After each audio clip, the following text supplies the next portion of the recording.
Terus ini Didi tampak tersungkur, berlutut dan menangis ketika vonis dibacakan. Terdakwa memiliki riwayat kekerasan terhadap perempuan serta berpotensi melakukan intimidasi terhadap saksi jika dibebaskan.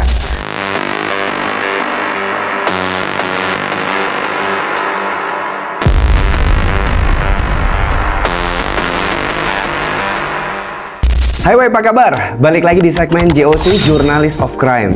Bareng Bang Jun di channel Jun Away, tempat cerita-cerita kriminal yang menyeramkan yang bikin bulu kuduk kamu berdiri. Oh ya, jangan lupa like, comment, subscribe konten ini supaya Bang Jun makin semangat cerita kayak gini ke kamu ya. Nah, aktifin juga lonceng kamu supaya kamu nggak ketinggalan konten terbaru dari Bang Jun. Oke weh, video kali ini adalah part kedua dari rangkaian liputan sidang Pak Didi. Nah, ini dia. Di video sebelumnya kita sudah bahas tuduhan awal yang dijatuhkan kepada P. Didi, dan sekarang kita masuk ke hasil sidang terbaru di mana si Didi ini dinyatakan tidak bersalah atas pelanggaran berat yang dia lakukan. Penasaran? Pelanggarannya apa? Dan tunggu dulu, Bang Jun ingetin, kalau kamu belum nonton video part sebelumnya, pastiin kamu nonton dulu biar kamu nggak bingung dengan kelanjutan ceritanya kali ini. Dan linknya ada di deskripsi ya. Oke, langsung aja kita masuk ke kelanjutan dari kasus Didi. Let's drive in.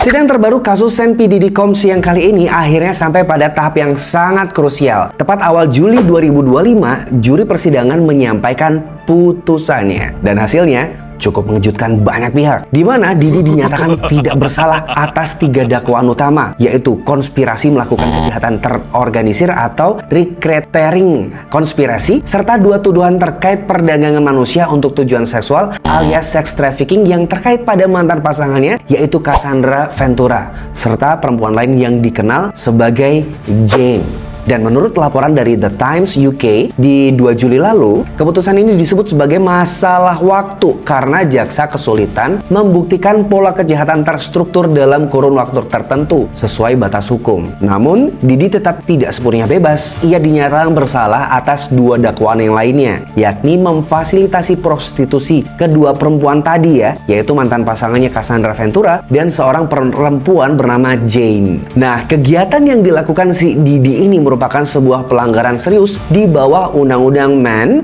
atau MAN Act. Seperti yang dijelaskan oleh Business Insider, ini 2 dakwaan ini bisa membuat Didi menghadapi hukuman hingga 20 tahun penjara. Walaupun secara realitas, jaksa memperkirakan hukumannya akan berkisar antara 4-5 tahun. Ini tergantung dari keputusan akhir hakim. Ya, ini yang aku dapat dari Business Insider di 2 Juli lalu ya. Kemudian, di sini kita masuk ke bagian penolakan bail atau reaksi dari publik ya. Meski hanya bukti bersalah atas 2 dari 5 dakwaan, Didi tetap nggak diizinkan bebas dengan jaminan. Hakim Federal Arun Subramanian ini secara tegas menolak permintaan bail dari tim kuasa hukum Didi. Keputusan ini diambil bukan tanpa alasan. Dalam pertimbangannya, Hakim Federal menyebut bahwa terdakwa memiliki riwayat kekerasan terhadap perempuan serta berpotensi melakukan intimidasi terhadap saksi jika dibebaskan. Dan selain itu, Hakim juga merujuk pada kesaksian yang mengejutkan dari seseorang perempuan anonim yang dikenal sebagai Jane, yang sempat mengungkap pengalaman disekap dan dipaksa menggunakan narkotika selama beberapa waktu saat berada dalam lingkarannya Didi. Kemudian di ruang sidang, suasana emosional juga nggak bisa dihindari. Menurut laporan dari ABC7 News, ini Didi tampak tersungkur, berlutut dan menangis ketika vonis dibacakan. Ia bahkan sempat mengucap thank you alias terima kasih kepada juri, seolah-olah merasa telah selamat dari hukuman terburuk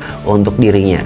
Sementara di sisi lain, beberapa pengunjuk rasa dan aktivis hak perempuan yang hadir di luar gedung pengadilan ini menyuarakan kekecewaan mereka karena Didi tidak dijerat atas dakwaan perdagangan manusia alias human trafficking. Gak hanya itu, saksi kunci dalam kasus ini ada Sarey Hayes atau yang dijuluki media sebagai The Punisher ini kembali menjadi sorotan. Dalam wawancara dengan The Sun, Sarey ini menyebut dirinya masih dihantui trauma setelah menjadi korban dari freak-offs party Didi atau pesta seksual ekstrim yang diduga melibatkan kekerasan, paksaan, dan pengaruh obat-obatan. Ia mengaku harus menghadapi badai negatif dari media dan publik sejak ia bersaksi atau membuka suara tentang sisi gelapnya Didi. Di balik euforia kecil yang mungkin dirasakan oleh pihak Didi, kenyataannya tetap ia ada di balik jeruji. Ini menunggu sidang hukuman resmi pada 3 Oktober 2025 mendatang. Dan masa depannya dari industri hiburan mungkin masih belum sepenuhnya berakhir, tapi secara hukum Didi nggak bisa mengelak lagi dari konsekuensi atas apa yang telah dia lakukan. Dan di sini kita akan masuk kepada bagian dampak kasus ini terhadap dunia hiburan dan artis-artis yang terlibat atau terkait nih ya. Dan di sini hukum dari kasus yang menjerat Sin P Diddy Combs ini bukan cuman jadi pukulan telak bagi si Didi itu sendiri, tapi juga bikin geger seluruh industri hiburan di Amerika. Nama Didi ini bukan sekedar selebriti, dia ini adalah ikon budaya juga. Dia juga pemilik label musik besar, pemimpin brand fashion, dan mentor bagi puluhan bahkan ratusan artis-artis yang pernah bekerja sama dia ya. Dan setelah vonis bersalah itu diumumkan, di sini banyak artis yang dulu dekat sama Didi mulai menjaga jarak sama publik.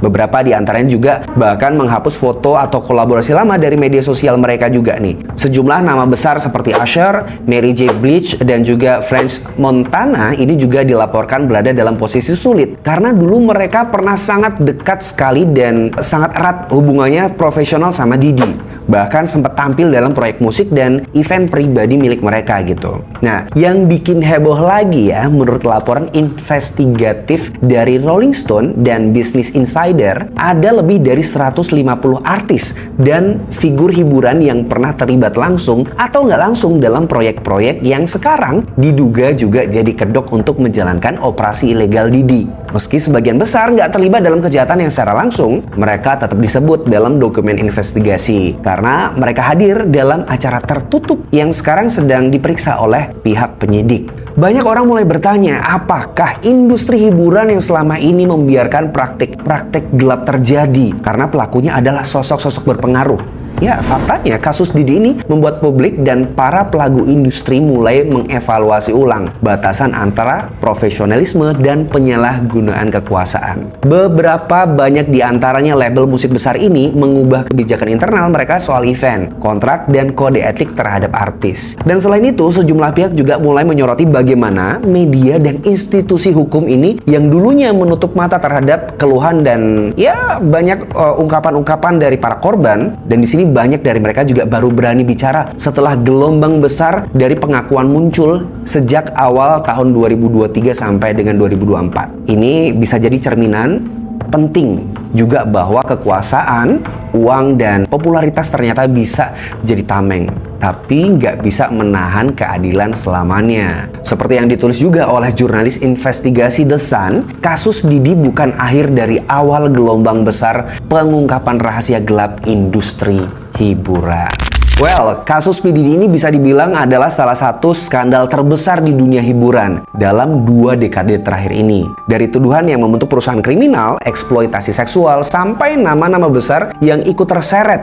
Dan semuanya ini membuka mata banyak orang bahwa industri hiburan ini nggak selalu seindah kelihatan di permukaannya. Kemudian di sini vonis yang dijatuhkan mungkin bukan hukuman maksimal, tapi yang jelas kredibilitas Didi ini, reputasinya, dan seluruh warisan karirnya kini tercoreng berat ya. Ia nggak lagi bisa dipandang sebagai ikon sukses, melainkan sebagai simbol dari penyalahgunaan kekuasaan yang akhirnya terbongkar. Dan lebih dari itu, kasus ini juga membawa pesan penting ya, bahwa korban-korban yang berani bicara sekalipun melawan orang yang berkuasa pada akhirnya juga bisa membuka pintu keadilan. Bahwa juga budaya diam dan ketakutan perlahan mulai runtuh. Dan buat kita nih ya, sebagai penonton, ini adalah pengingat bahwa kita itu perlu juga lebih kritis ya, bukan cuman mengidolakan, tapi juga berani bertanya siapa sih di balik panggung kemewahan itu, apa yang terjadi di balik pesta, panggung konser, dan karpet merah itu.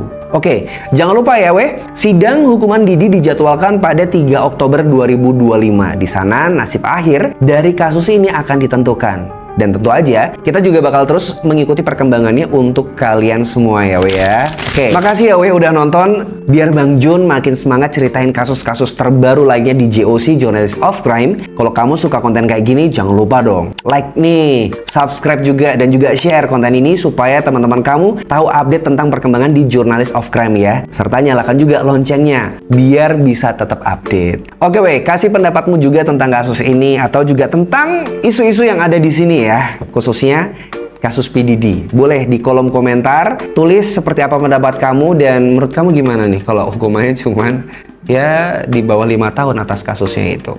Bolehlah kasih komentar di bawah ya. Dan pengen update informasi apapun dari JOC? Boleh ceritakan keinginan kamu pengen Bang Jun ngebahas tentang apa di kolom komentar atau lewat email yang ada di deskripsi ya. Oke, terima kasih aku Bang Jun sign out. See ya.